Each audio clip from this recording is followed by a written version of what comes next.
మందిలో ఒక స్నేహము ఏది ఎంత భయంకరమైన మగ్ధలేని మరియా ఈ దయ్యాలు పట్టి పీడించేటప్పుడు తన స్నేహితురాలు. కానీ దేవుడికి మహిమ కలుగుగాక తన స్నేహితులని తన జీవితాన్ని అంతటిని వెనక్కి వదిలేసి తన ముందుకు పరిగెత్తిందంట. క్రీస్తు కొరకు తన జీవితాన్ని అప్పగించుకోవడానికి ముందుకు పరిగెత్తిందంట. ఆత్మీయ సావాసము కలిగిన స్త్రీ సుసన్న. దేవుడికి మహిమ కలుగుగాక. హల్లెలూయా. దేవుడు తెలిసిన తర్వాత తన ఆత్మీయ సావాసం మారిపోయిందట. హల్లెలూయా.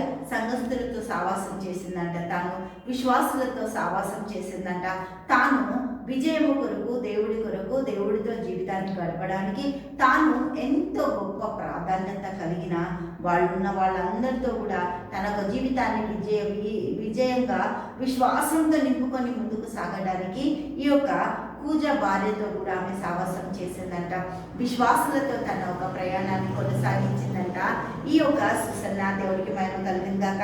చూద్దాం తిమోతికి రాసిన 2వ పత్రిక 2వ అధ్యాయము 22వ వచనం చూద్దాం. నీవు యవ్వనేచ్ఛల నుండి పారిపోము, పవిత్ర హృదయులై ప్రభునకు ప్రార్థన చేయవారితో కూడా. దేవునికి స్తోత్రం. ఎవరంటే ఈమె ప్రార్థన చేయవారితో సావాసం కలిగి ఉన్నదట. దేవుడికి మహిమ కలుగును గాక. హల్లెలూయా. దేవుని కొరకు ప్రార్థన చేసే వాళ్ళని వెతుక్కుందంట. దేవుని కొరకు విశ్వాసపు బిడ్డల సావాసాన్ని వెతుక్కుందంట ఈ యొక్క సుసన్న. దేవుడికి మహిమ కలుగును గాక. హల్లెలూయా. పవిత్ర హృదయులై ప్రభునకు ప్రార్థన చేయువారితో. దేవుడికి స్తోత్రం. హల్లెలూయా. కూడా నీతిని విశ్వాసమును ప్రేమను సమాధానమును వెంటాడము. దేవుడికి మహిమ కలుగును గాక.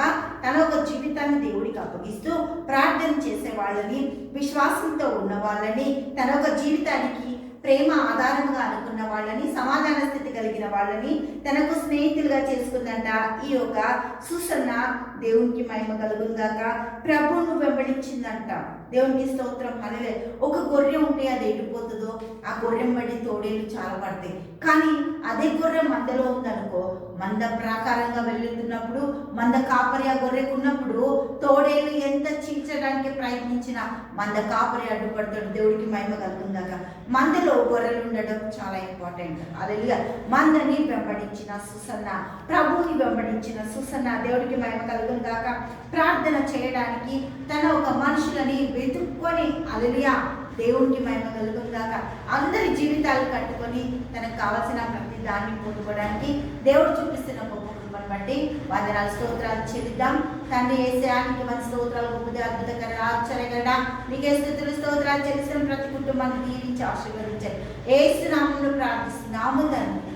ఆమేన్, ఆమేన్, ఆమేన్.